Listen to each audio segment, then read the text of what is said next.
Hello, welcome back to my class.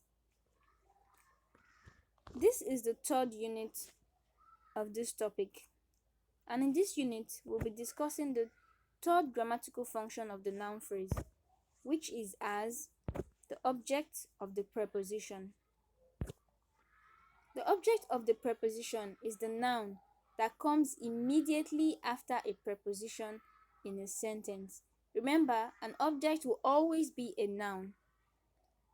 But the object of the preposition is the object that comes immediately after a preposition in a sentence. Let's have a look at some examples. Tommy prefers the librarian with red glasses.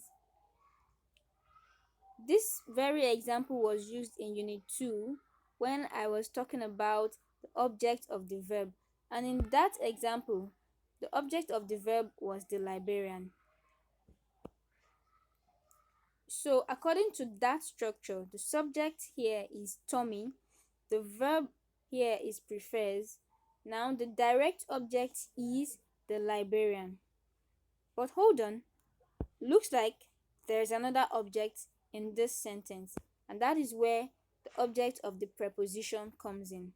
Now we notice that before the object is the word with, and with here is a preposition. So red glasses here is the object of the preposition.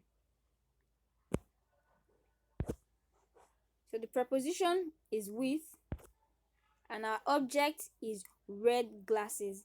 And because the object red glasses comes immediately after a preposition, we say that its grammatical function is as the object of the preposition with. Another example is, are the biscuits on the table for me? The preposition here is on, and our object is the table. The table comes immediately after the preposition on, and so the grammatical function of the words the table in this sentence is as the object of the preposition on. Now we're going to move to another grammatical function of a noun phrase in a sentence, and that is as the subject complement. Now, a subject complement is a word that describes the subject. Let's look at some examples. I am an aspiring playwright. The subject here is I. Remember, a subject is the noun that is performing the action. So the subject is I, and the subject complement, which is what describes the subject, is an aspiring playwright. So let's look at it this way. Who is an aspiring playwright? I am an aspiring playwright. So an aspiring playwright and I are one and the same, which means an aspiring playwright is the subject complement. Let's have a look at another example. Paula is a good dancer. Paula here is the subject. The verb, of course, is.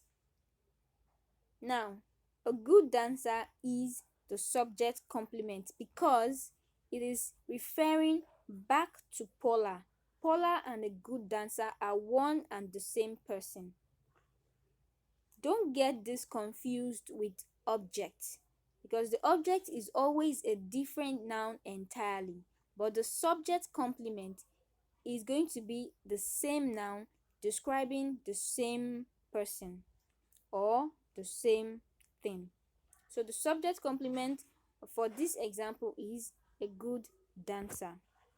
Another example is, I have been an accountant for many years.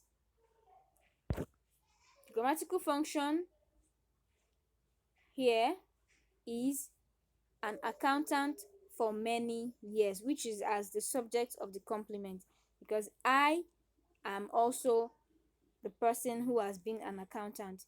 So an accountant and I are one and the same person. Now we're going to move on to the next grammatical function, which is the complement of the object. It can also be called the object complement. The object complement is a word that describes the object. Now, if the subject complement describes the subject, then definitely the object complement would describe the object. It is the same as the object in the sentence. Example: we elected Christopher the class governor. We here is the subject, elected is the verb, and Christopher is an object. Now, the class governor is who? Are we the class governor, or is Christopher the class governor? Christopher is the class governor, and Christopher is the object in this sentence. So, the class governor is the complement to Christopher. They are one and the same person. So, the class governor and Christopher are one and the same. And here, our grammatical function would be as the object complement, and the object complement is the class governor. And the third example is I find him intelligent. I am the subject. Find is the verb. Him is the object. Now, who is intelligent? He is intelligent, and he is the object. So, intelligent is referring to the object, and that is the object complement. Now, here are some exercises for you to try on your own. Identify the subject and the object complements.